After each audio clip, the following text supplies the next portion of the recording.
Welcome, Walmart. Walmart shoppers, Kmart shoppers. I don't know what's stuck in my head. I was thinking about Beetlejuice, but I'm back tonight finally.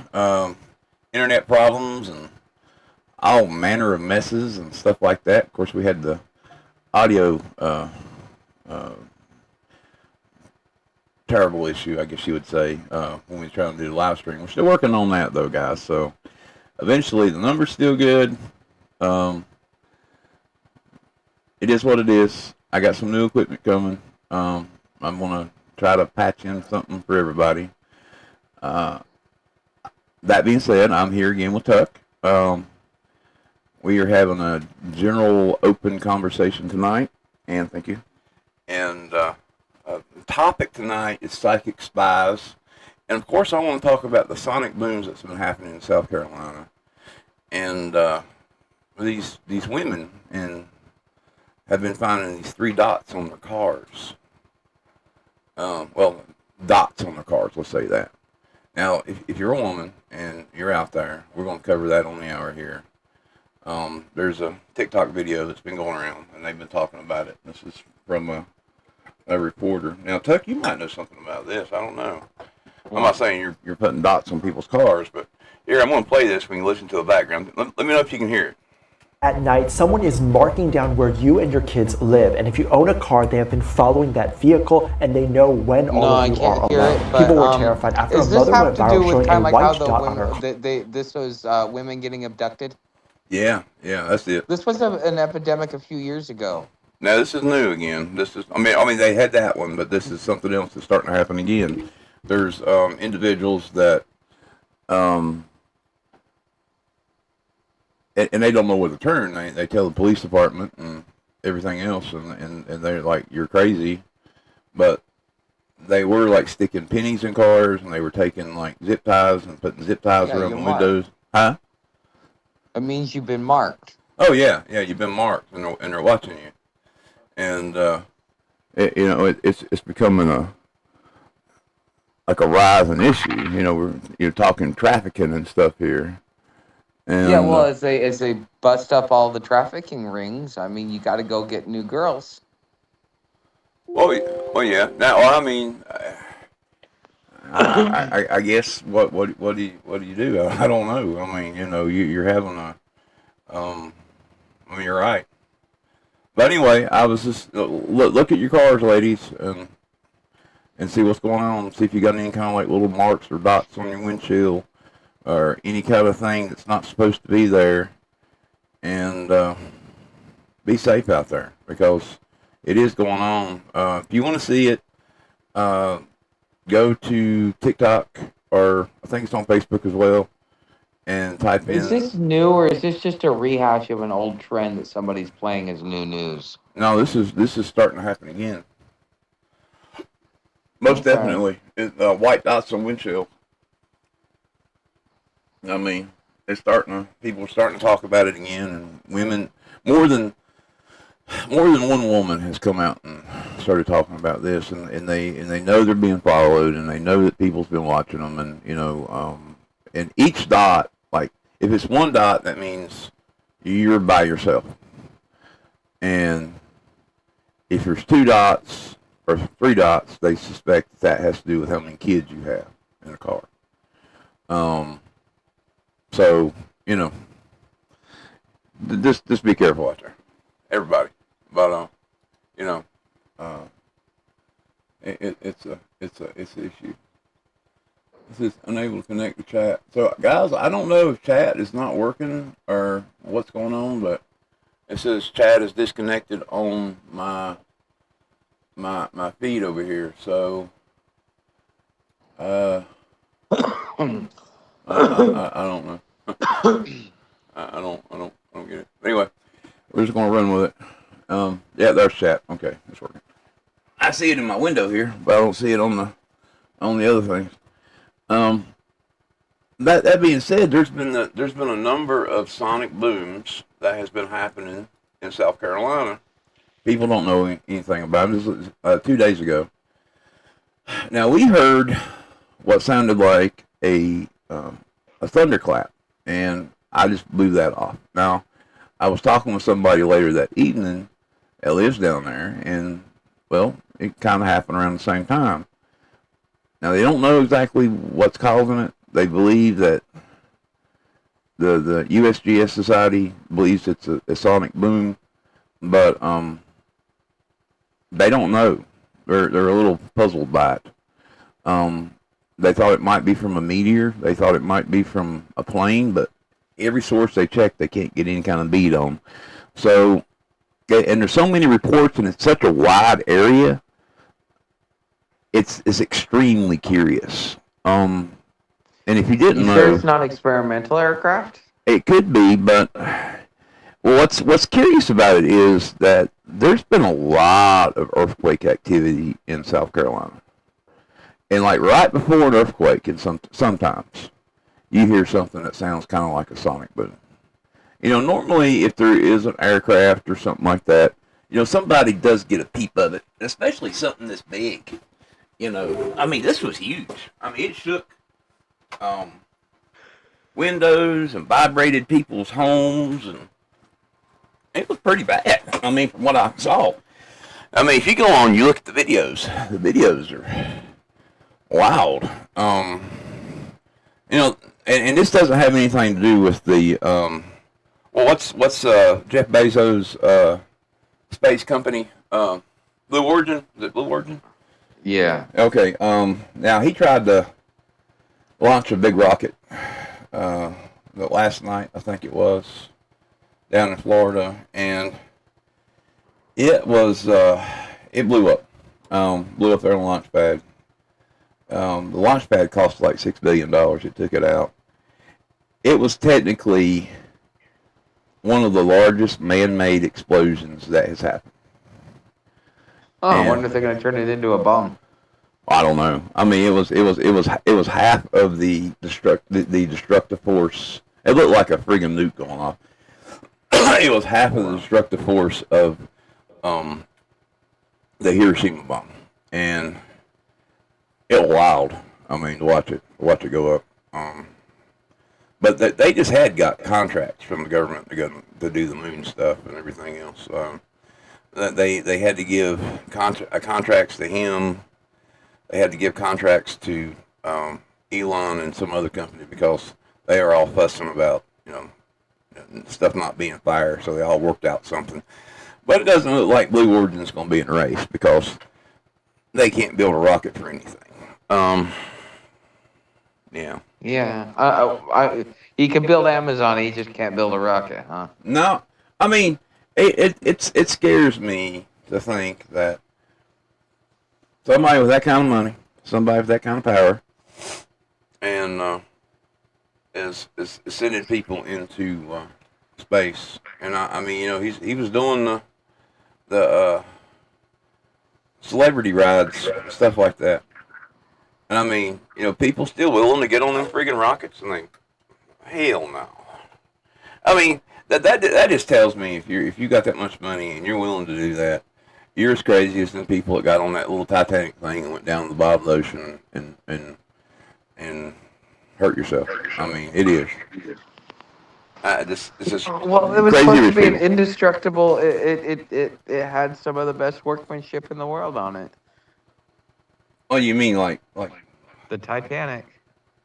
I mean, it was a premier ship. Well, no, I'm talking about I'm not talking about Titanic. I'm talking about the submersible that went down. Oh, that okay. Yeah. Yeah. I mean, that was a bunch of rich people. I mean, that's what it was. Well, you know, they live a risky life, and so they get a risky expiration. I don't know. I don't understand it. I mean, I understand people get bored. They have so much money and they got to find something to do. And,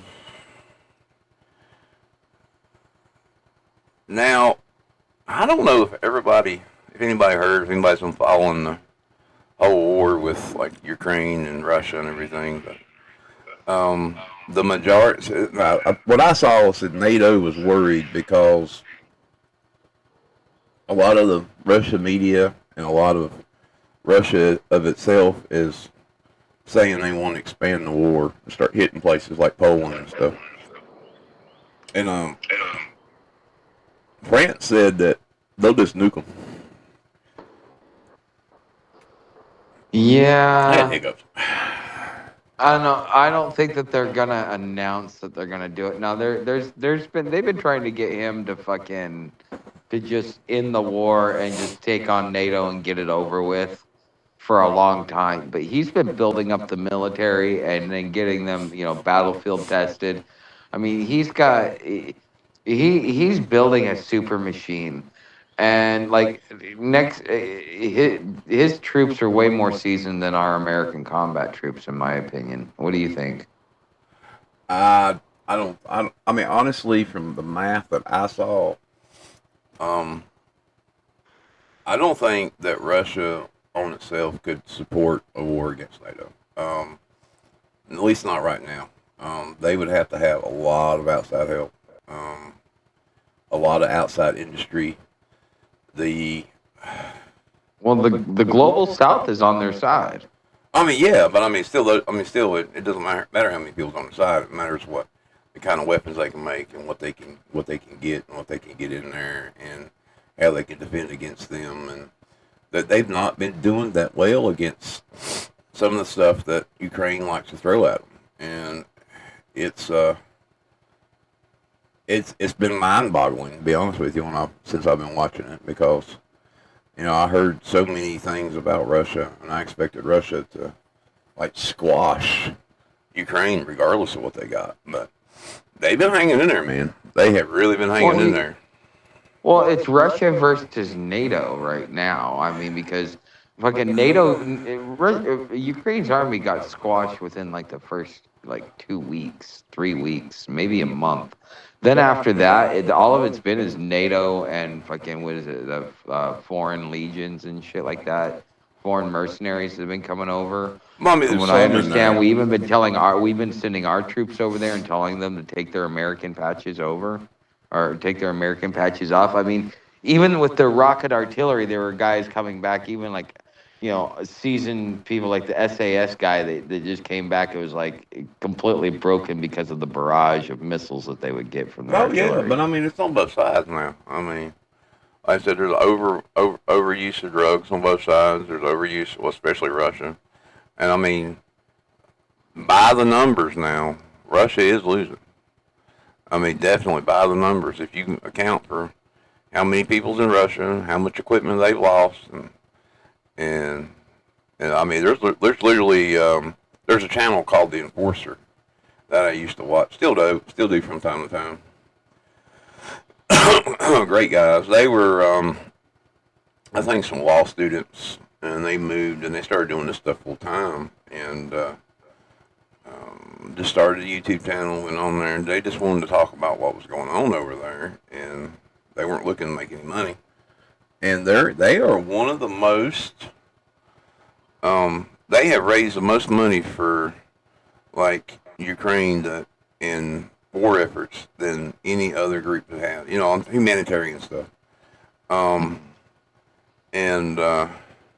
they keep a good tally of it. They use, there's a lot of crowdsourced information, a lot of crowdsourced military information out there. A lot of individuals that can verify things. So we see pictures, satellite photos, and I mean they go through the whole thing. I mean it's like a civilian military complex. That way this stuff's working over time. The community really gathered around when it comes to wars now. They like to chat and talk about it and speculate. You have a lot of game players that have been playing games so long. This is a way for them to actively get involved with it and do so. And I mean, it is what it is. But I mean, Russia itself though has lost. I mean, Ukraine has lost a lot too. But now Russia has lost a lot of military assets that they can never get back. They literally do not have a navy now. They've lost almost 1/3 of their subs. They've lost. They don't have the amount of destroyers and stuff they used to. That being said, that's one thing. But tank-wise, now Russia was known for its armor. I mean, they had our armor, they had their armor. We gave them stuff. They had stuff from way back when. When they ran out, we gave them stuff. And well, Russia kept, they didn't destroy any of this. They kept it all in the fields, and they started to have to go in there and pull this stuff back out again and repair these rusty things and try to get them to run and room. And I mean, they get knocked out as soon as they come online. What has really changed the tide of war over there is drones, and drones are fucking scary. They are scary. There has been these what do they call them? You can go around the U.S. and you can go to these places where they do like war tests and various things that you can experience aspects of war. Anyway, there's just one thing you can go to, and you can go into these trenches, and your job is to take out the drones that are going to come over to you and try to get you. And now I have drones, and I flew them, but being on the other end of them and having them come at you to kill you is a whole nother thing. And I can understand why those types of drones, little regular drones that, your kids might fly, might be, terrifying and scary. Now, since we're talking about Ukraine, we're going to talk about the psychic spy stuff tonight, but since we're talking about Ukraine, there's a lot, and I haven't really talked about this in a while. There's when Soviet Union had Ukraine, they built a staggering amount of underground bases. They had laboratories and all kinds of stuff down there. And it has been speculated that they did all types of experiments. They made super soldiers down there. They made secret weapons. They made different stuff like that. And I always wondered if the reason why Russia wants Ukraine is to try to get access to some of that old technology. I think that might be a secondary benefit. I mean, because they kept talking about it. And they kept talking about getting access to the bunkers and stuff. They weren't talking about the technologies, but they kept talking about getting access to the bunkers. See, when the Soviets left, they sealed up a lot of that stuff. And, I mean, I like, when this thing first started, I remember watching them open an old cavern, and it was a weapons locker down there in Ukraine, like way underground, and it was full of weapons. It was full of the stuff that we gave the Soviet Union, like back in the day, like like Tommy guns and things. I mean, we used to get out Tommy guns like crazy. This is wild seeing all that stuff. Wow. So you think Russia wants some of their old stuff, their old stockpiles? I do. I think they want some of their old experimental weapons. I mean, they used to have this one thing that could drill into the bedrock underwater and like plant nukes. There's some speculation that they had. There was a scientist there that was making this thing that was every bit close to turning people into zombies. I mean, all kinds of wild stuff come out of Russia. And you don't know what was true, and you don't know when the Soviet Union, when the wall fell, you don't know what was true and what wasn't.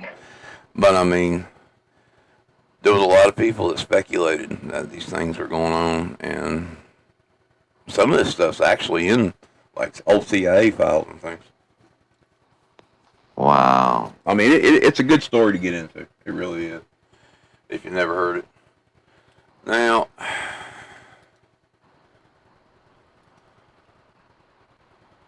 that being said, since we're talking about the Cold War, I guess.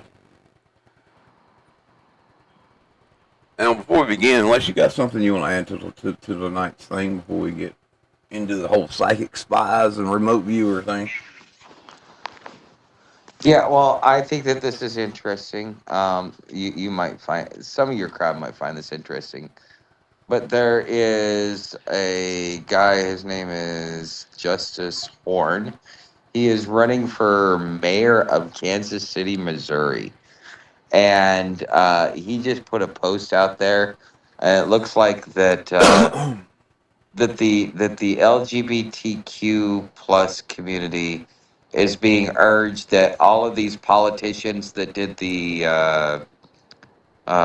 No pride for Kansas City politicians that voted to legalize conversion therapy. So he's calling on all of the pride community to block politicians from participating in pride if they voted for this therapy stuff. Yeah. I mean, like I have a serious issue with the the whatever you want to call it therapies if it is applied to like school children. Um, like if like in Virginia, they in a couple other states they tried to pass laws and did where the parents didn't get to know and they took away the parents' rights and they made it okay for children to do that kind of thing. I do not think something like that's right. Yeah, did you hear about the guy in Texas? He even made it on Glenn Beck No, and go a ahead and few tell me. other shows. Oh yeah, dude. After hearing that story, I'm like, dude, if I was a kid during if they were doing this when I was a kid, my mom would have done the same thing. She wanted a little girl so bad that she convinced her son to be a boy. When he would go to dad, he'd be like, he would be happy to be a boy, but mom kept convincing him because she wanted to have a transitional child, kept for her own benefit, kept Yeah. pushing it, and she was getting a court order to stop the father from stopping her from chopping. I think the kid was like 6 7 years old, and it was like emotionally destroying this kid because he didn't know what the hell was going on. Is this the one It's that kind of offed like Hedwig himself? and the Angry Inch. Is this the one that offed himself? I don't know if he offed himself. I never followed the rest of it, but I know he was getting his ass kicked all over court, no matter how much public opinion was against it. Now I know that there was just one similar situation, similar thing. There was a kid that um, his mom was doing the same thing. She wanted a girl, and it seems like there's a lot of that too, honestly. And he couldn't handle it anymore, so he offed himself. But yeah, that's something I don't know that is I don't know that is a whole weird part of our humanity and society right now that really bothers me. It does because you know I think something like that. I mean,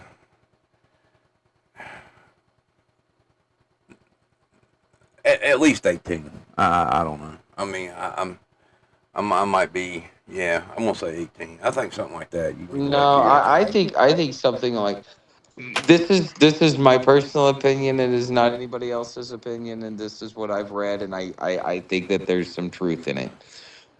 Before you pass on to the next world and get your next body, um, you have to make certain decisions. And one of those decisions is, do I want to come back as a man or do I want to come back as a woman? If you're indecisive, sometimes you come back in the wrong body.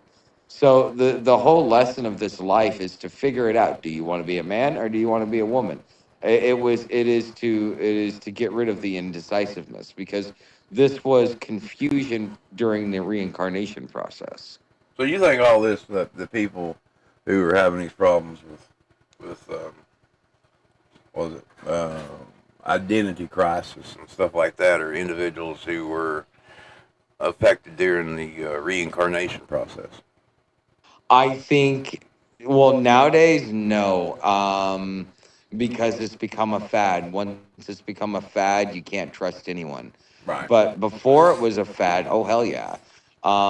I've known some people. Like I knew a girl, but it was more. So she was in Utah. It was a lesbian marriage, and I got a lesbian story, but I can't say it online. Anyway. um, but yeah, her wife would dope her up on heroin, beat the crap out of her, throw her in the closet, detox her, pull her out, and begin the process again. Did this to her for like 3 or 4 years. Wow. She had a break. And in that break, she realized that, she wanted to be a man. I don't know if this was the PTSD reaction or if this was, an identity crisis. But she identified as a man. And years later, I talked to her, and she's like, "Yeah, I went through the transition. I'm now a man." I'm like, "Well, how you feeling? Did the voices stop?" She's like, "Yeah, voices are stopped. I'm normal. Everything's normal. My life is normal."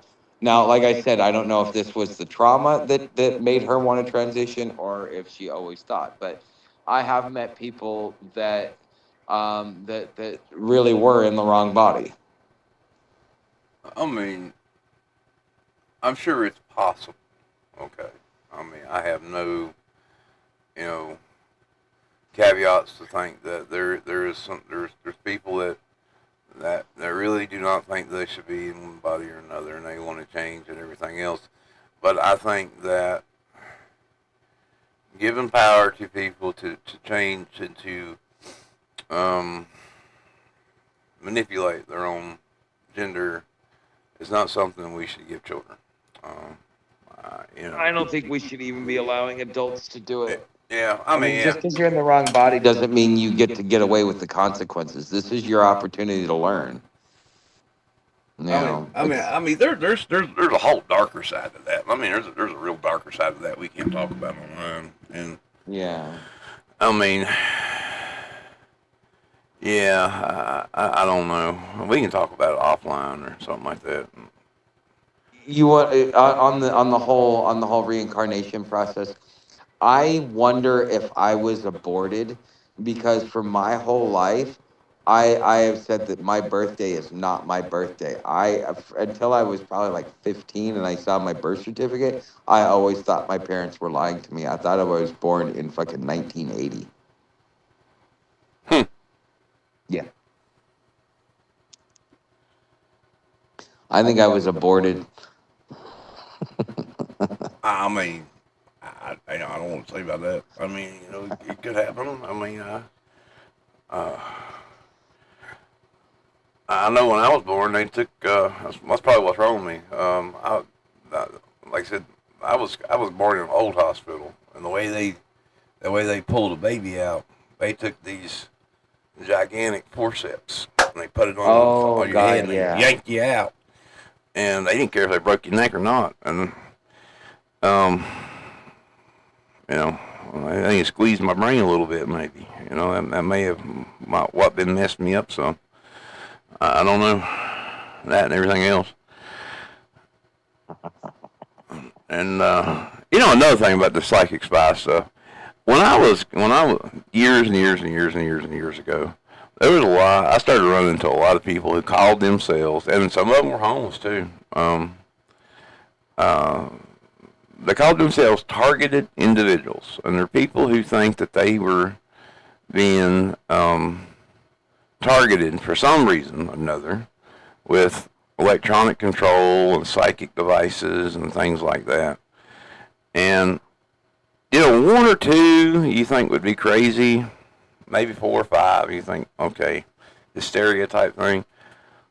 But I got a group over on Facebook. I remember thousands of people in there that believe this kind of thing, and they believe that they're being targeted. And I see these stories about where they go to the hospital and they tell them, and it's gotten to the point where they don't even lock them up anymore because they're just crazy. I mean, they can't do anything with them.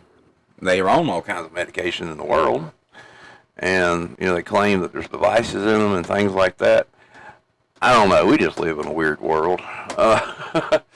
There's a possibility of it, but I think like maybe 90% of them are crazy. Maybe 10% of them might be telling the truth. I mean, that one scientist that was supposedly that offed herself or that died or whatever. Here recently, she claimed that she was being targeted, and then they were using energy weapons on her. She even showed her hands online, showing they were red and stuff. Yeah, I don't know. I watched something not too long ago. There's a doctor out there who's doing X-rays, is finding like alien technology or something like that. These little things that have been inserted, and These people have been in for operations or had been into a hospital, and this was done during that period. And Oh yeah. there was people that were thinking that they were crazy and stuff. And then once they found out that there were these devices in there and they had the devices removed, they went normal. I mean, I know the thing you're talking about. I mean, I watched the thing on it. Maybe you were the one that sent it to me. I could, man. I mean, I wanted to interview the guy and talk to him at least, and because he seemed to check out. He seemed to, he's like a regular doctor, and he's finding this shit and stuff in people, and he sent a bunch of this stuff off, if I'm not mistaken. But I don't know. I mean, maybe I know that that would be in there maybe by aliens or something, or it could be in there by the government, but. The government really did a 1-2 punch to the alien crowd. Earlier, before all this, when they started talking about this disclosure stuff, they secretly, they let the public know, but they made it seem like it was secret. Made 2 websites. One was alien.gov, and everyone thought that this was going to be about disclosure and aliens and stuff like that.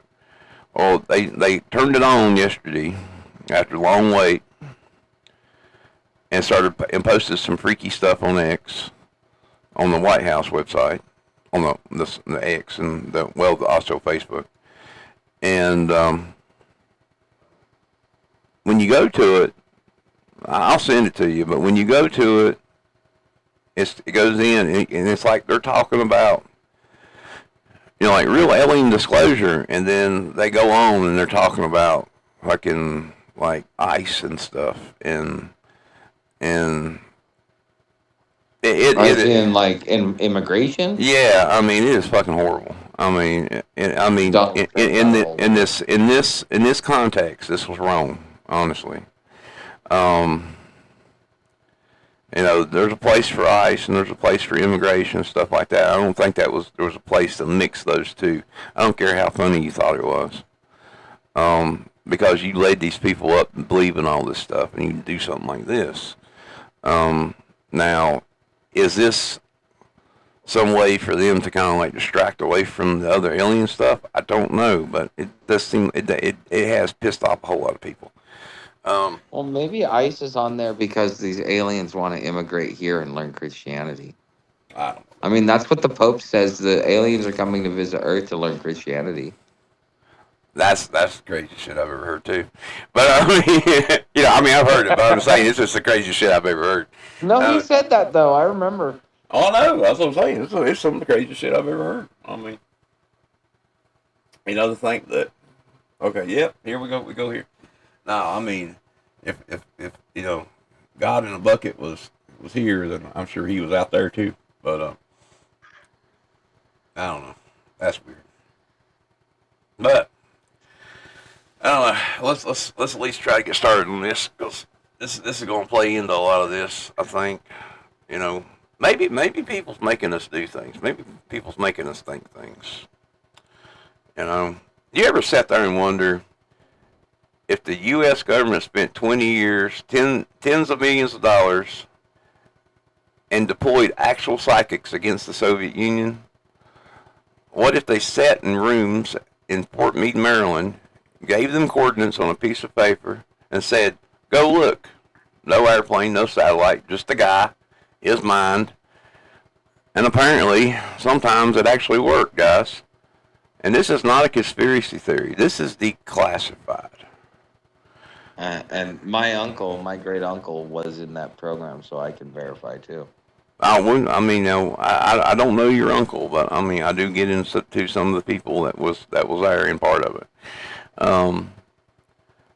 Tonight we'll go deep into Project Stargate, the U.S.'s government psychic spy program, and we're talking about remote viewers, alien bases.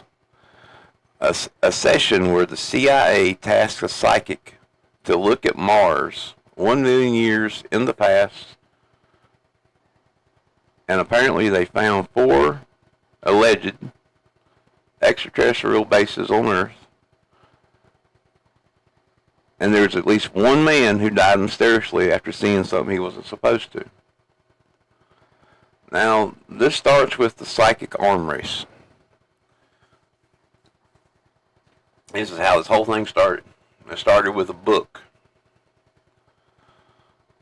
In 1970, two journalists published Psychic Discoveries Behind the Iron Curtain.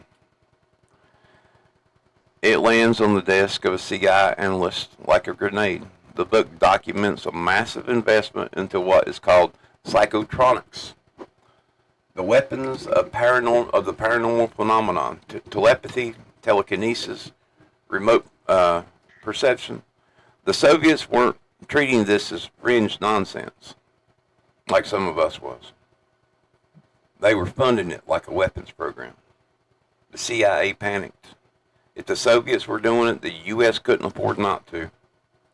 One journalist at the time dubbed it the race for inner space. And just like that, a psychic's arm race was born. And then it went to Stanford Research Institute, and this is where it started getting weird, guys. In 1972, the CIA funded a program called Scan by Coordinates, run out of the Stanford Research Institute, SRI, in California. Sorry, I had to get a drink there. My mouth was going dry. The lead scientists were physicists. These were not crackpot people. They had PhD. They worked for the NSA and had published a series of academic physics work. By the way, you'll be able to find all their information in the description. One was a laser physicist that started running experiments with two men who become the most important figures in this entire story. And let's talk about the characters. The first one's name is Swan. Last name Swan. He's the man who coined the term.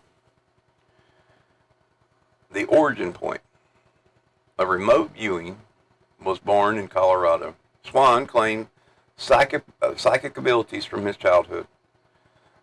By the early 1870s, he was at SRI, that place I was just talking about, demonstrating what he appeared to be a genuine ESP under controlled conditions. He is credited with coining the term remote viewing itself. And more apparently, he invented the mythology, the idea that you could hand a viewer nothing but coordinates and ask them to describe what is there. And this was called coordinate remote viewing, CRC. Before Swan, the process was loose. He made it reproducible. He made it teachable. The CIA was impressed enough to keep paying for it. And your tax dollars at work. His experiments at SRI were extraordinary. In test designs to rule out fraud, he described the contents of sealed rooms. He described locations he had never visited with enough accuracy to unsettle the scientists running the experiments. But it's what came after the controlled lab work that really sent and went off the rails. This takes place in 1975. It's called the Moon Sessions. In his book, Penetration, The Question of Extraterrestrial and Human Telepathy, Swan describes being recruited in 1975 by a shadow organization he refers to only as Axelrod, to remote view specific coordinates on the far side of the moon. Keep in mind, we just went over there.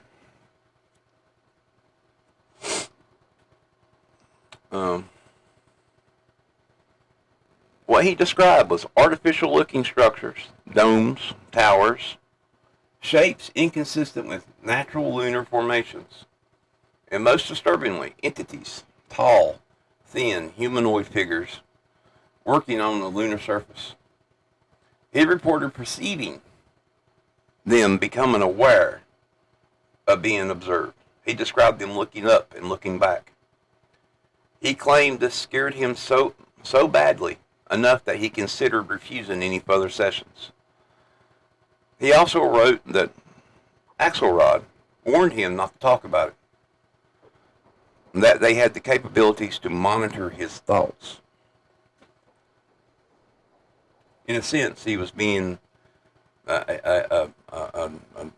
he was becoming a targeted individual, and he was also doing targeting.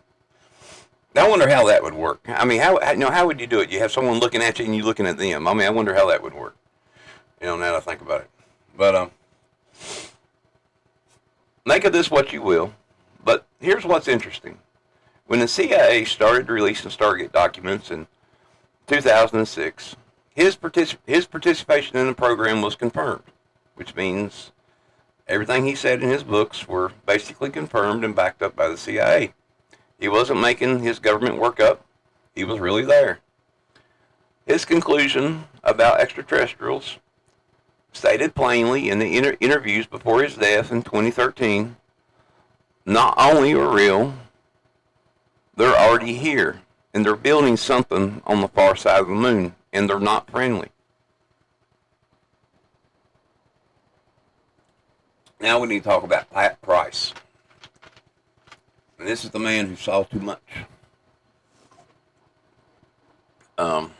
If Swan was the architect of remote viewing, Pat Price is its ghost story. Price was a former police commissioner in Burbank, California, not the mystic psychic or the mystic type. He wasn't a New Age seeker. He's a cop. He claimed to have used psychic abilities throughout his law enforcement career to solve crimes, locate missing people, and identify suspects. When he came to SRI in the early 1970s, the scientists were immediately struck by his accuracy. Howdy, Barnum. Maybe lose track. All right. His most famous official session involved secret Soviet missile installations in Siberia. Ooh, that's a mouthful. Given only coordinates, Price produced detailed sketches and descriptions of the facility, the physical layout of buildings, the location of cranes, silos, security perimeters. U.S. intelligence analysts who reviewed his work confirmed the accuracy matched classified data. But it was the unofficial sessions that crossed the line. The 4 alien bases. And this is what bugs me a little bit. Because if you look into Pat Price,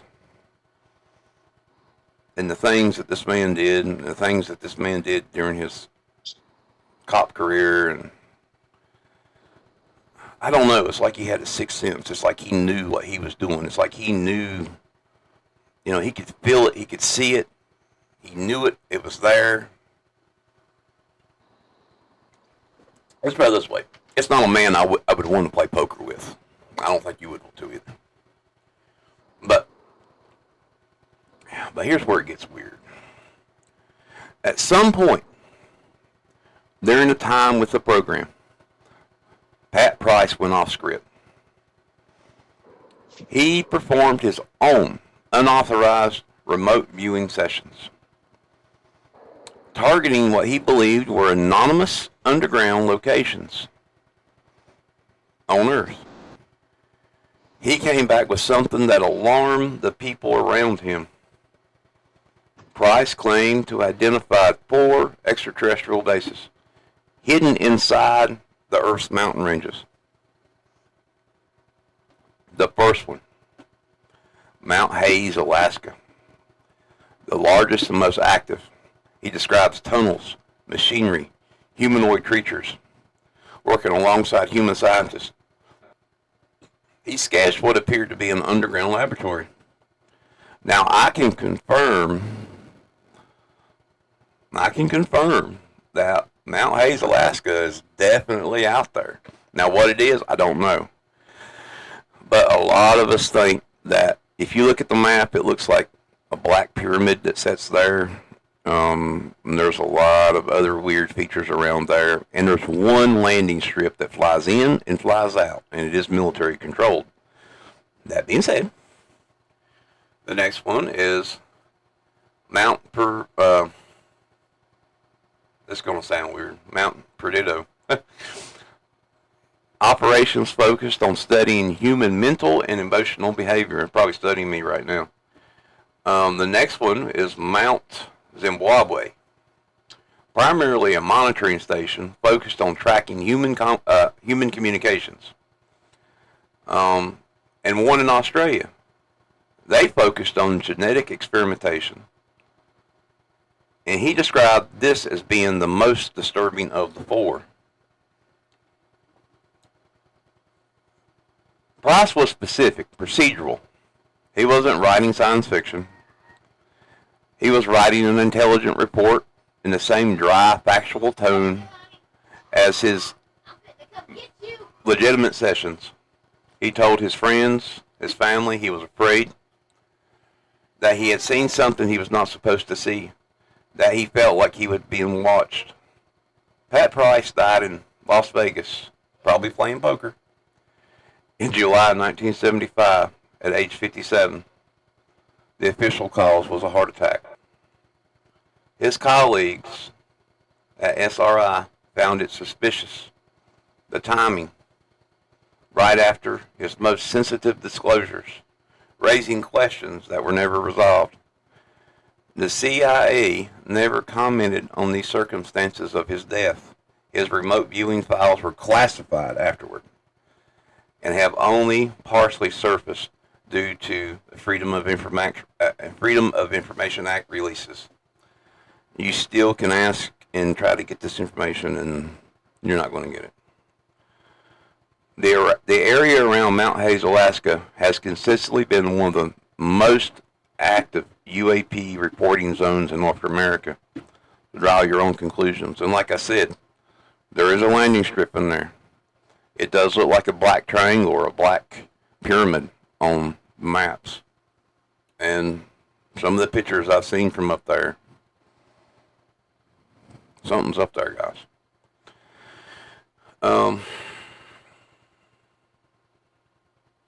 The next one is, his name was Joe. He was Remote Viewer 001. He is the most decorated, most verified, the most public of the Stargate viewers. He is not a character in a UFO documentary. He is a retired U.S. Army Chief Warrant Officer who earned the Legion of Merit, one of the most prestigious awards of the Army Intelligence, specifically for his remote viewing work. The citation is real. The award is real. Joe was among the very first remote viewers recruited by the program, and he was designated Remote Viewer 001. Did you say it was your uncle that was the remote viewer? You might have it on mute. Anyway. Where was I? I got sidetracked. Oh shit! Yeah, he was a remote viewer. I only got to see him for like maybe a couple of days when I was 15, and I talked to the family and stuff about it. So the family story is that he went in the remote viewing project, decided he didn't like it, and faked a mental breakdown. When I met the guy, I didn't think he faked it at all. And he was telling me some stories that he couldn't tell me, and like he was being followed for the remainder of his life for by two black cars the whole time. But he was telling me that that the way that they would choose them is that they would start off with a test, and it would be with a deck of cards, and you had to guess whatever the card was that the person was holding. if you had above an 80% accuracy rate, then they considered you to have a psychic ability, and then you would go further along in the program. Him and my grandfather both showed psychic abilities. My grandfather decided not to go that route, whereas his brother, my uncle, decided to.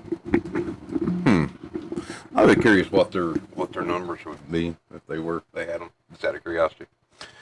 But anyway, he's passed away. He no longer lives. Now, Remote Viewer 001 apparently worked over 400 documented intelligence missions between 1978 and 1984. He has since authored multiple books, consulted for NASA, the U.S. Special Operations, the Joint Chiefs of Staff, and the National Security Council, and the White House. The man gets around. Some of his cases: the Soviet submarine described the location, design, and construction and timeline of a new Soviet submarine class months before the U.S. intelligence independently confirmed it. His description of the whole design was accurate enough that analysts reportedly requested follow-up sessions. The Tu-22, a Soviet spy plane, went down in Africa. He was given nothing more than a general region and asked to locate it. He described the terrain, the location that the search teams used to narrow down the recovery operation. The records was found. That's crazy. The Beirut hostages. During the 1850 hostage crisis in Lebanon, he claims to have provided location details for several American hostages, some of which were reportedly used in planning operations. Then there was the Mars sessions. This is another of the weird ones. May 22nd, 1984. And this is the one that breaks people's brains, and it's documented. And the CIA has declassified the full transcript. You can go to the CIA reading room right now and read it, among other things. And I think they do that on purpose. But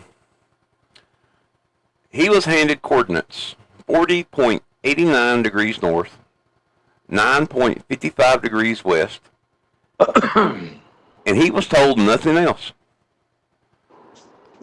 He did not know that he was targeting Mars. He didn't know the parameters.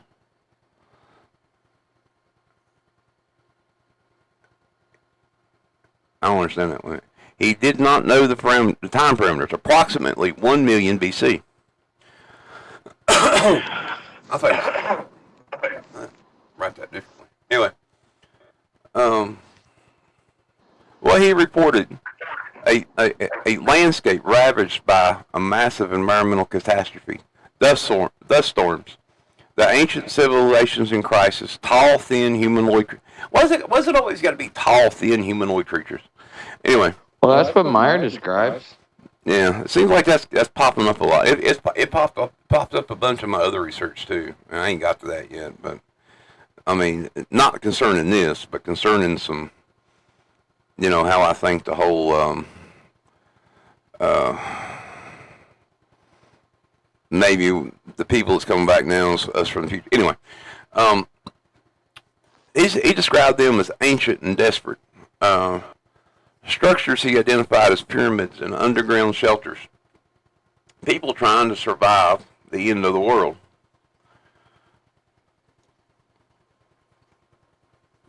When the monitor finally revealed the targets, Mars was 1 million years ago. He just nodded. NASA has since confirmed that the coordinates given corresponding to that part of Mars, the area containing the famous Faces of Mars feature, and the surrounding structures have attracted decades of speculation. I remember my family talking about it back then. The dust storm behavior he described that aligns with what we know about the Mars weather patterns now.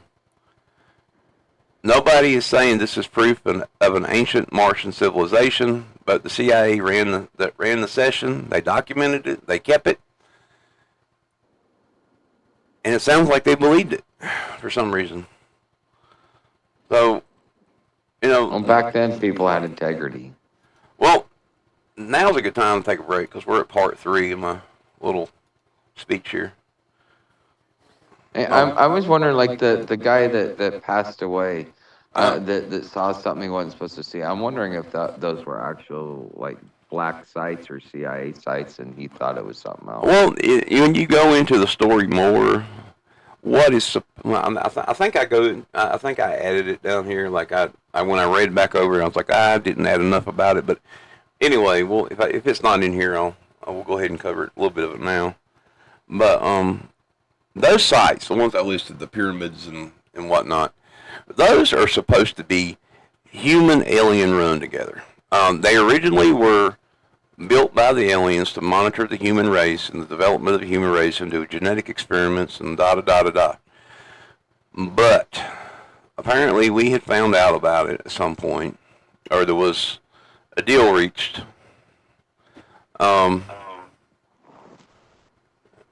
Yeah, I probably shouldn't have said that yet, because that was this later tonight. Anyway, but anyway, apparently there was a deal reached, and the government or governments made deals with them that they could run these facilities as long as we could have somebody there as well, and so they become like our sites too. Now, from the people who supposedly have been in these places, the people that I have spoke with, they claim that there's when they say drones, they're talking about the actual whatever what you've been told about grays or drones.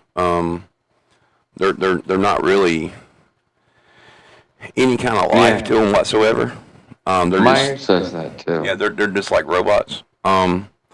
Bio-androids. Yeah. Now the individuals that I spoke with that claim they have been inside these things, they say that there's things that run around doing stuff or whatever else, and they kind of like man and repair the vessels and the ships and things like that, and create a information docket or record, and they send it back to whoever these other things are. And the United States and the other governments that are in part of this, like the Australian government's doing that one down there, and we're doing the one up here, and it's kind of like a multi whatever. They pick these places for reasons. And they're old. They're very old. I mean, they already had these things set up. We stumbled into them, and we're like, hey,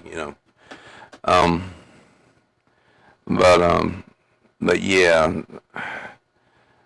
Apparently, that was part of the deal, that we could have access to these places, and we can station people there, and they can monitor along with them and be privy and knowledgeable to the experiments that were going on and the things that were going on. But yeah, I a lot of weird machinery and stuff like that. But yeah, the grays are supposed to be drones. According to Meyer, what we call grays are the drones, but also there are real grays, and they are not a nice race, but they have never actually arrived here yet. But they may be here in the future. I mean, I don't know. I mean, it's possible. I mean, there's a lot of stuff that I come across, people I've talked with, some things I saw throughout my life that makes me think that some of this stuff is actually possible. I don't think people would go to the extremes of trying to trick me or fool me. I mean, it doesn't seem like any benefit to anybody. You think? Well, no. Because I mean, if they can keep this narrative going, that's misinformed, but plays into the paranoia, because they're trying to control not only the information but the actions and reactions and of the UFO community. this would be a great way to manipulate, which is just to keep propagating the lie, to send out those people within your organization to propagate it. Yeah, but I mean, most people, including myself, I mean, we're we're extremely suspicious of that kind of thing. We're extremely suspicious of these things, and I mean, we openly say that. Like one of the things I'm going to talk about tonight, well, maybe either tonight or in the morning. I don't know what night. I called it the tapes. I mean, it's something I saw and I was extremely suspicious about, and I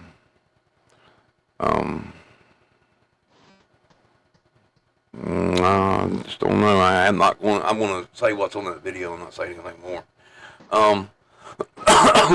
about that part. But you want to do the segue while I go smoke since we're at that 1 o'clock? Yeah. Right. Yeah, I'll light a cigarette while you go smoke. All right, guys, I'm going to go smoke. Have fun with Tuck. I'll be back here soon. Please, quick, run for the exits. Run for the exits. Okay, so for those of you that are new here, I am Friar Tuck. I have my own channel. I cover homelessness, homeless education, awareness, survival. So if you're curious about the subject or you think it's going to affect you one day, especially with watching our whole world fall apart, come check me out. Right now I'm in Washington, D.C. I'm probably going to be here until about the middle of July. I build content and I'm doing my own thing. I'm trying to get what is it? Consulting and speakership gigs with, policymakers and not-for-profits. Because, I've been doing this off and on for about 25 years, living this lifestyle. I've been doing it for so long, I'm institutionalized, and I forgot. I lost track a long time ago how many times I've actually been homeless. I have probably been homeless at least 17, 18 times over the course of 25 years. Yeah, it's that bad, but and people are still baffled, like, how the hell do you end up homeless? Well, I could tell you about the problems in the system, and you'll start to figure out how I fell through the cracks. But yeah, I'm still a functional individual. But anyways, if you want to check me out, it's the Epoch of Friar Tuck, or just search Friar Tuck. It's much easier, and you'll find me. And I have my dog on there. Her name's Sam. She's also known as the Feral Princess.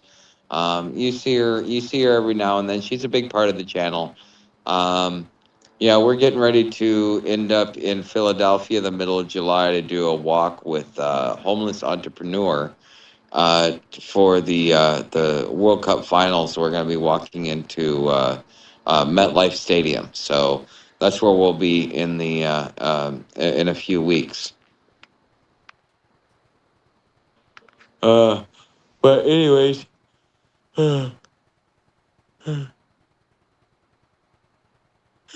Sorry, I get up at like 6 o'clock, 5:30, 6 o'clock in the morning, pack up camp, head out, get all my daily tasks done. Now, most people think it's weird that I go into camp at 3. Like, I stop my day. My day stops at 3 o'clock. But my day starts at about fucking 6 o'clock. So, I mean, I think that's a pretty long-ass day. But, yeah, anyways, yeah, it's been a long couple of days. But, been enjoying the nice warm weather. It's been nice. But when I'm on my channel, I know what to talk about. But when I'm here, sometimes I just kind of like, what do I say?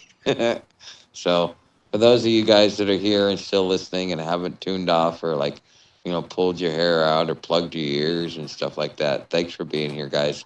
It's always appreciated to have an audience that's here, that follows, that listens, because you're what makes it worth it, so that we keep coming back every day. So we appreciate you.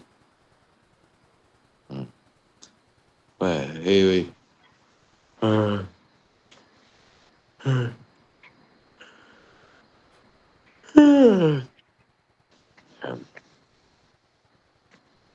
Sam's sleeping. She doesn't want to sleep with me tonight. It's kind of sad. I'm so used to her sleeping in the hammock with me. And for those of you that wonder how I have a dog sleep in a hammock with me, when you walk 15 miles a day on the hard ground with a dog, her nails get filed down, so she doesn't even have to worry about any of that stuff. Like, I don't have to clip her nails. I don't have to get her bathed. I don't really have to do much other than... I'm back. Yeah, hold on. She's growling at something.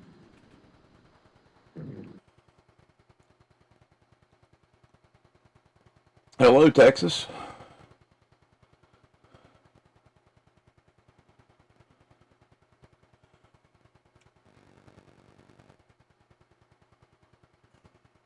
Doug, you finished?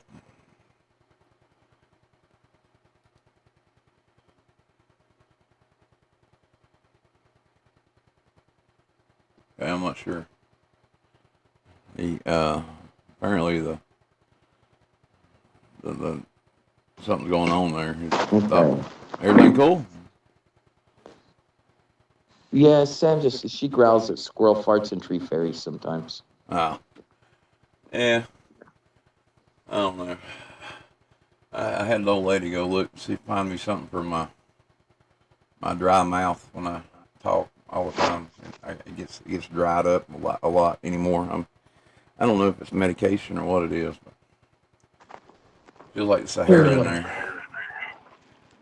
But all right, so we're on part 3. This is the program architecture. This is how this thing is kind of like, well, a very simplified version of like how this program is stuck together. In the different programs, this went on for a while. Probably still going on. The names and evolution. The program didn't start with Stargate.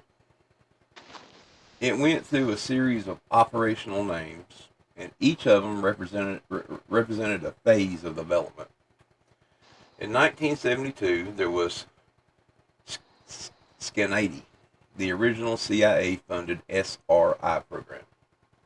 And then there was Gungala's Wish, the Army's early evaluation program. So this went from the CIA to the Army CIA. And then it went to a thing called the Grill Flame. It moved to Fort Meade. Operational intelligence started using it there. And then it went to something called Center Lane. It was expanded and restructured, probably at a president's order. And then it was called Sunstreak. The DIA took it over in the mid-1980s. And then what is the DIA? Department of Internal Investigation.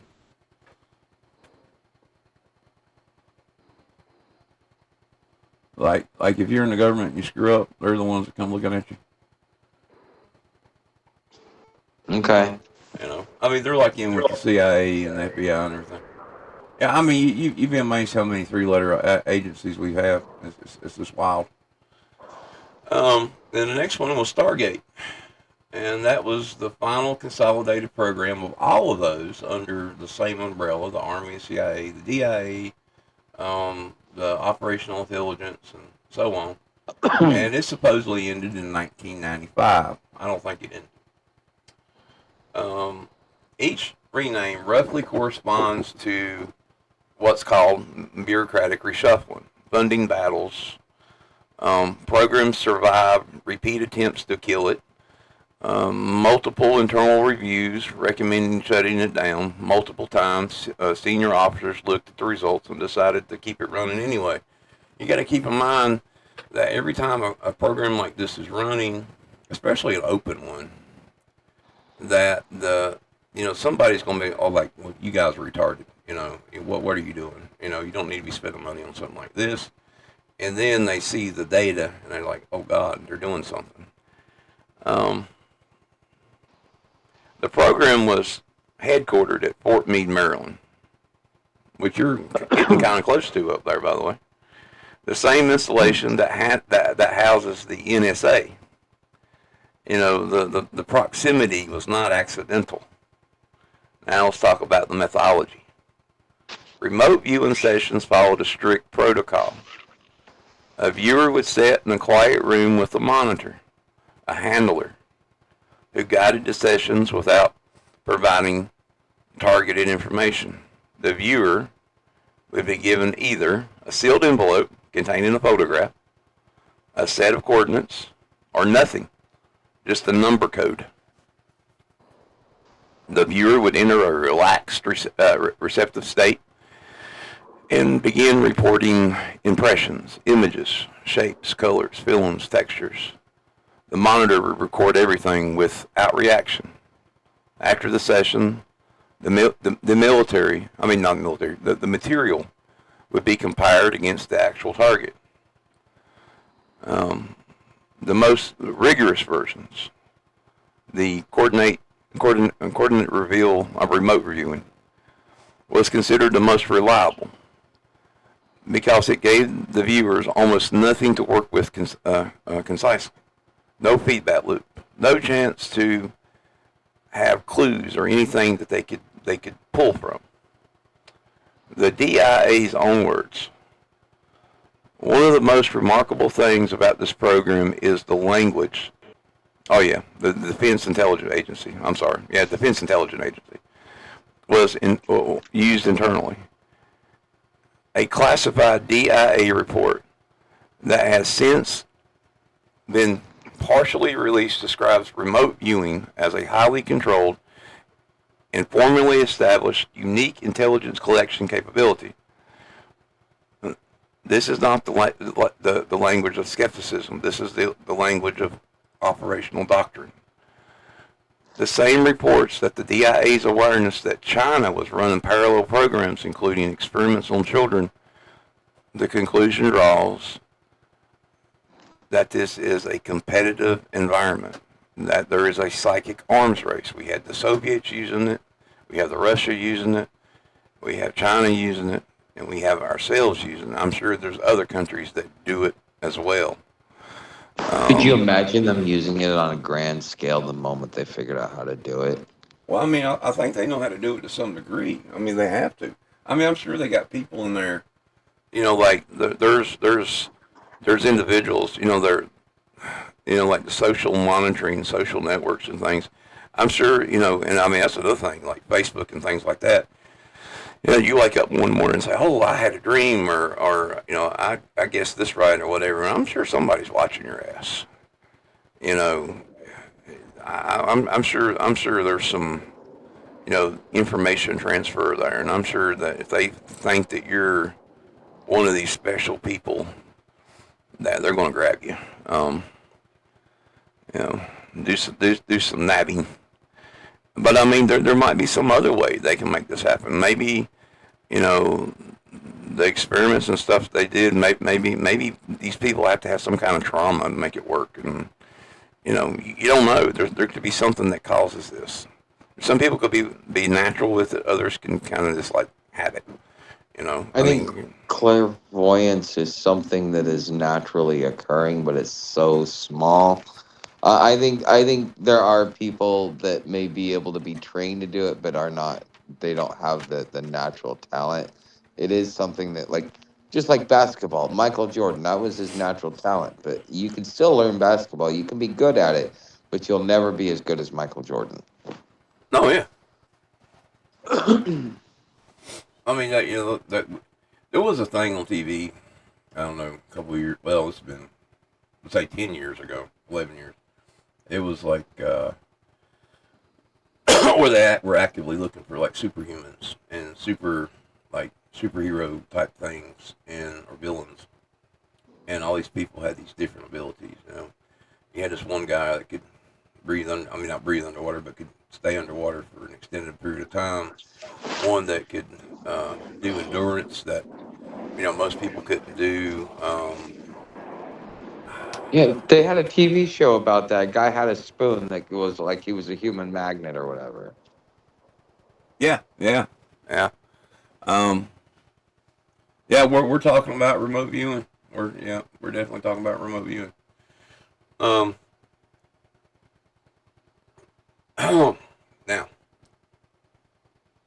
I lost my thought there. So now we're in the part 4. This was Project Sunstreak. And this is where stuff started to get weird again.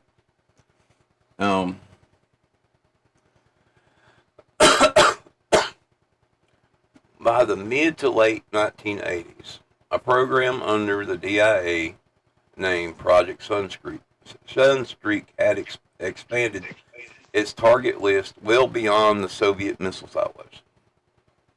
Some of the sessions, documented and declassified records, push into territory that raises serious questions. Now, by the way, this is some new information. Not just about psychics, but about what people running this program actually believed was out there. Ark of the Covenant. Verified by declassified documents. At some point during Sunstreak operations, remote viewers was tasked with attempting to locate and describe the Ark of the Covenant. Not metaphorically. They tried to remote view where a biblical relic believed by many traditions to have enormous power, and which had been missing for roughly 2,600 years. These sessions produced detailed locations and impressions to regions of Ethiopia, consistent with the well-known Ethiopian Orthodox traditions that the Ark rests in Aksum. Whether this tells us something about the Ark or about where the human's mind's tendencies to generate cultural answers, it's genuinely unclear. But it's a question worth setting with. Why did they ask where the Ark of the Covenant is? I mean, I don't care if they think they found it or they think it's in Ethiopia. I want to know why they asked psychics to find the Ark of the Covenant. And what were they planning to do with it once they found it? And I want to add, though, that after this, there was, we went into Ethiopia, and there was this large issue, and we may have sort of kind of went there and took something. Could have. I don't know. That's speculation, kind of. Now, the other one was Atlantis and Lost Civilizations. Multiple declassified Sunstreak sessions involved remote viewing attempts on ancient lost civilizations, including targets described as connected to Atlantis. The viewers produced impressions of advanced ancient technologies, catastrophic floods, and population displacements that roughly mirror what we find in the flood mythologies across dozens of unconnected cultures.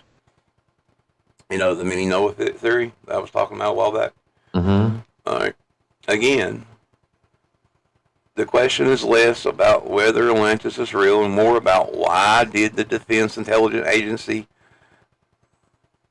allocate taxpayer dollars and ask psychics to find out where Atlantis was, unless they actually believe that Atlantis is real. That being said, this is weird. Well, I mean, Edgar Casey's going to feel that because even he talked about Atlantis. Yeah, I know, but I mean, if you think something's bullshit, why are you gonna send your psychic goons to go look for it and think about it? Just to verify. Yeah, but I don't know. It's weird. This feels weird. It feels icky. The Ark asking somebody to remote view where the Ark of the Covenant is feels icky. The Atlantis feels icky. I don't know. This one feels icky. Kind of icky. I don't know. Maybe not as icky, but definitely kind of icky. I mean, it's not really that weird. It's about what they would see. We're going to Jupiter. And this was confirmed to be accurate in 1979. And this one is hard to explain. In 1973, Swan, the guy I talked about earlier, was tasked with remote viewing Jupiter before the Voyager 1 flybys in 1979. Among his impressions, a thin ring around Jupiter, something like Saturn's rings, but much less sustainable. And at the time, there was no such ring known to exist. Swan's report was filed, noted as anomalous, and mostly ignored. In 1876, Voyager 1 confirmed that Jupiter had a faint ring system. Swan described it 6 years earlier. The same session included descriptions about Jupiter's atmospheric conditions, the high altitude bands of crystal-like materials, the unusual weather patterns, the extreme cold in the upper atmosphere. And all of these were confirmed by different spacecraft over the years. The program's lead scientist considered this the most compelling data points of the entire research program.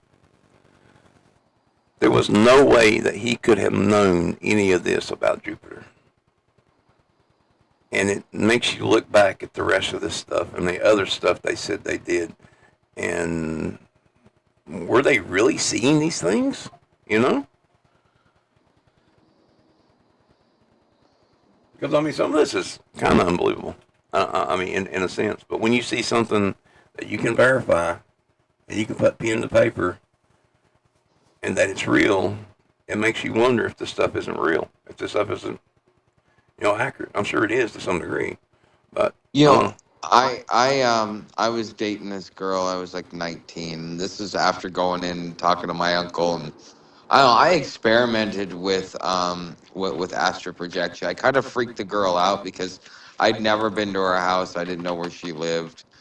We usually met, away from her place, and I described her house like to the T, even what she was sitting and wearing in. It is possible. It's just you've got to be in touch with your spirit. It's something that you see in the metaphysical, not the physical. I mean, I don't know. I can't say that I've ever had the experience a remote view or anything like that. I mean, can I? I don't know. Can I do? We can all do it. I mean, I'm sure if it is possible that people can do it, have the will to do it, or I think we might actually do something like that when we die. I don't know. The way it was taught to me is you're in a meditative state. As long as you're aware that your spirit is separated from your body, you have an umbilical cord that attaches the body to the physical spirit. It's really weird looking down at yourself, and that's why I've never been able to do it since, because it scared the shit out of me. But essentially, you learn the ability to just kind of like come out of your body and go anywhere, kind of like Peter Pan. Yeah. You look back at that kind of stuff, you kind of wonder if, like books that were written like that, was this that kind of idea, was that kind of mindset behind this, was the writer trying to explain this or that? I don't know. Maybe. I mean, when you think of like when you write stuff, when you look at stuff, and you look at stuff from a different perspective from the actual writer or author, stuff gets weird. Look at Peter Pan, like you talking about. Look at Peter Pan. Look at Peter Pan from outside the box. The Incredible Hulk is basically an adrenaline rush. Yeah, or steroids or whatever. Roid rage. Now, this is, I don't think that this happened. I mean, it happened officially on paper, but I still think this project is going on. In 1995, the program ends or does it. In 1995, the CIA commissioned an independent review of Project Stargate by the American Institute for Research. The review concluded that while some of the results were statistically interesting, the program had not provided reliable, actionable intelligence. Stargate was officially terminated.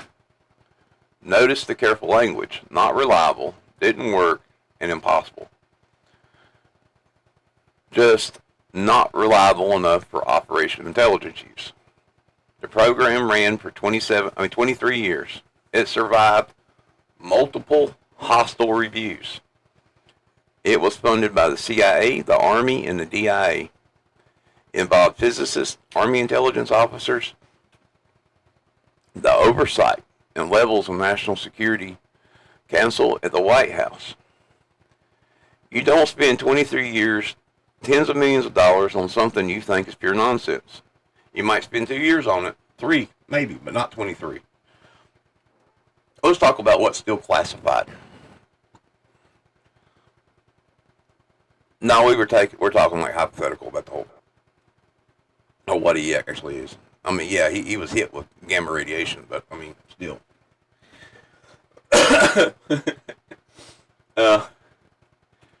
No, Bardo was correcting you with the you know, I think he might be a Hulk fan.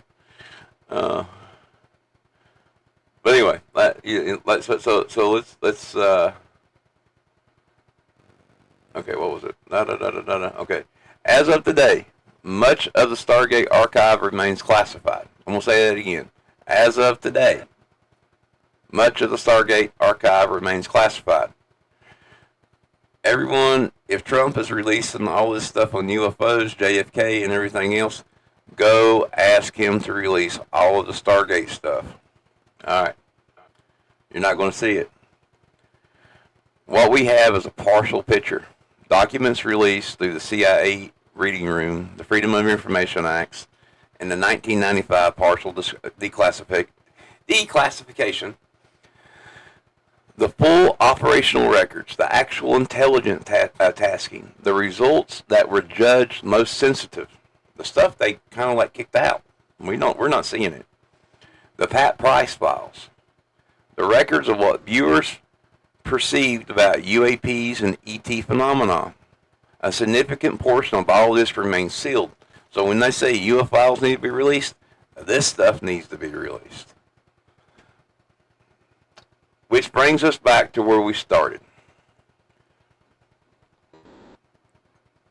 The MK Ultra connection. If you guys remember,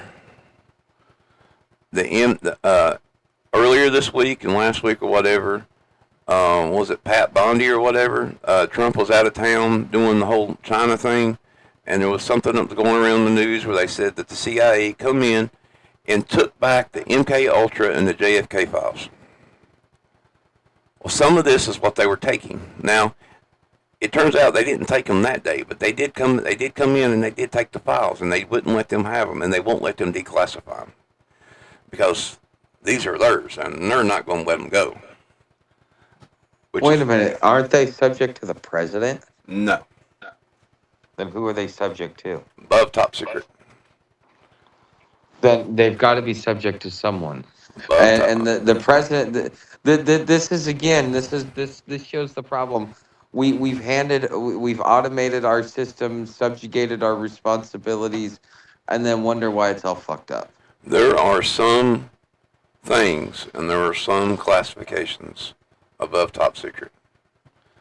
Now, either the show I got to do tonight or in the morning, that really explains that. And I want you to watch that. It's not a long one, it's a short one. But I want you to watch it when I finish it. There's a lot of people looking forward to it. But there are some things out there that is above top secret. There are people who are in control that have the ability to give you the ability to do things for a very short time. They have the ability to let you do things that are above the president.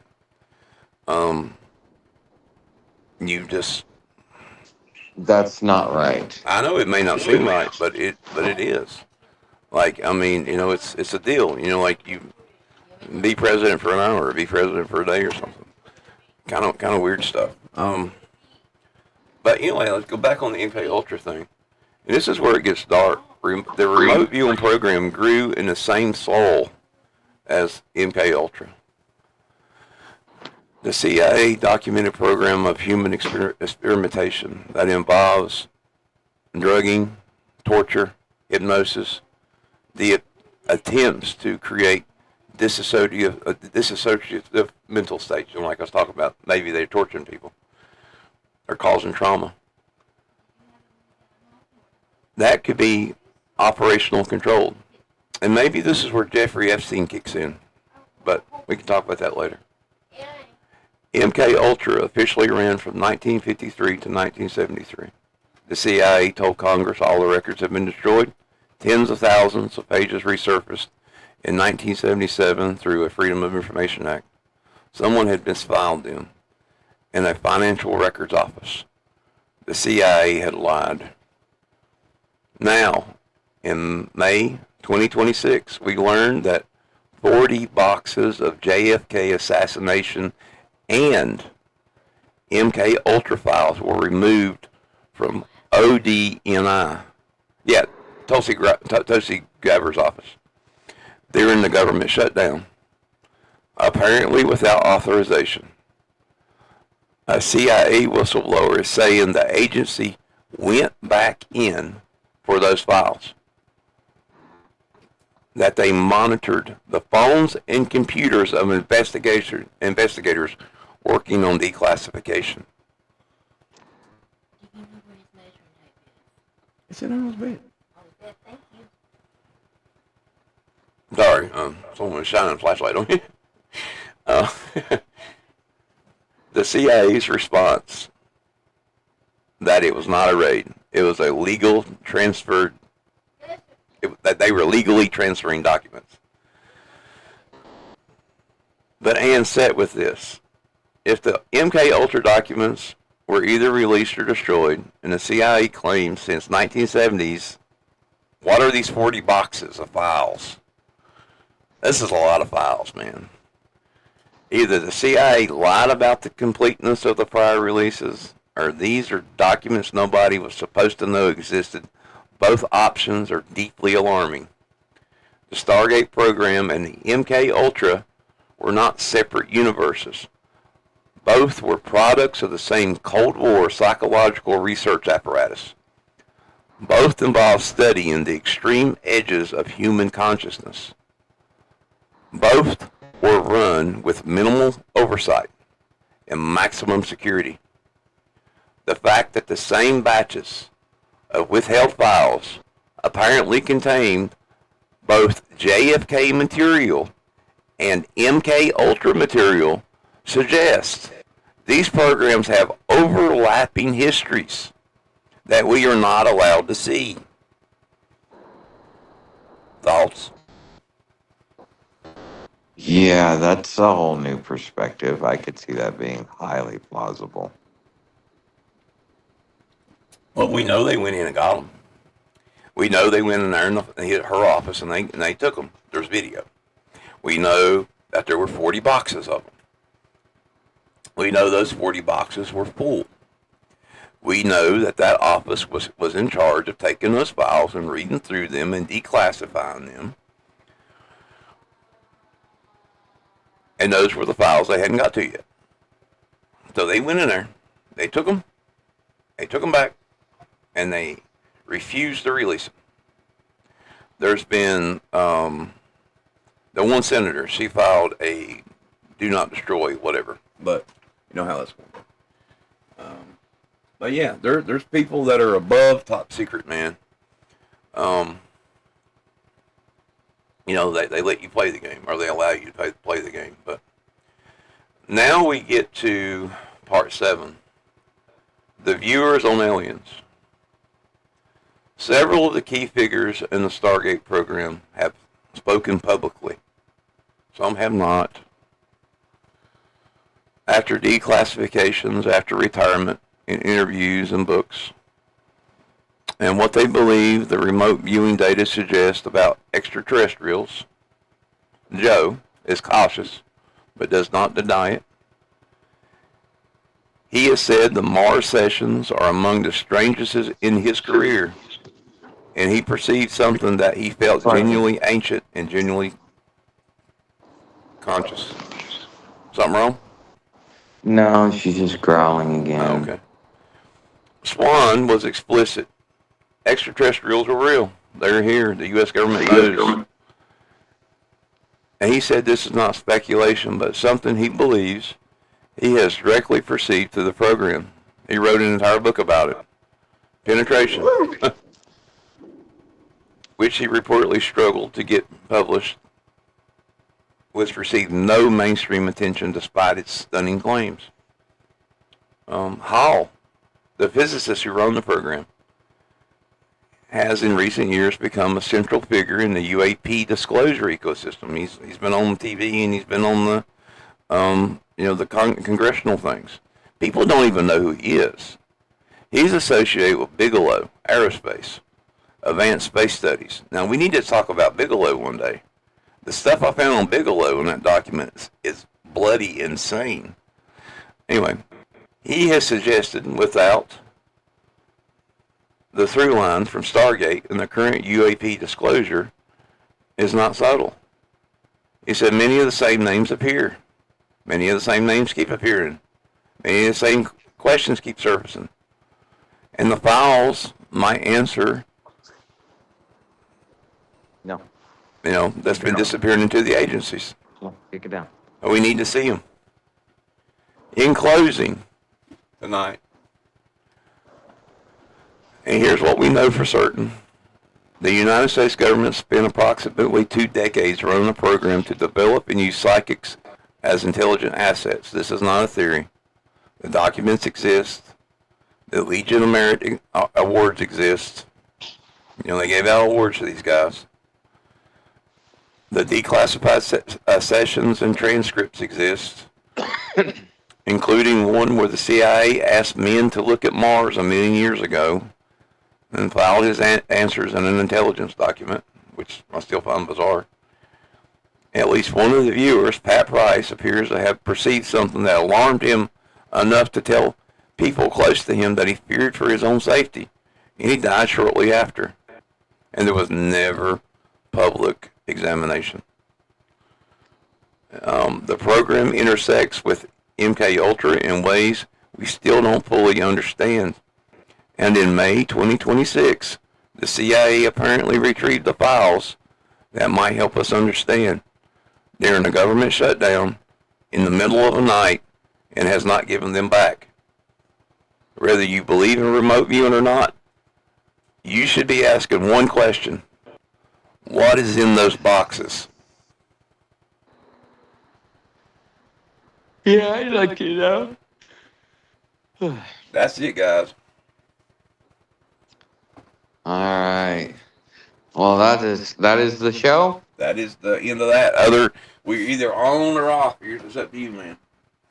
Dude, I'm trying not to fall asleep, so I got more work to do. So you're good. You're good to do. Go take a sleep or whatever it is you need to do, and I'll talk to you tomorrow. I'll talk to you tomorrow. Bye. Ladies and gentlemen, thank you for being here tonight. I have another show, the tapes, that will come out either later tonight or in the morning. I'm not sure if I'll get it finished. There'll be another show tomorrow, and another show tomorrow night. Please stick around. As I said, stay paranoid, my friends, and the truth is classified. Everything else is just noise. If you need any of the research notes or anything that I talked about tonight, you can find it fully in the description as soon as this video goes live. Good night, everybody.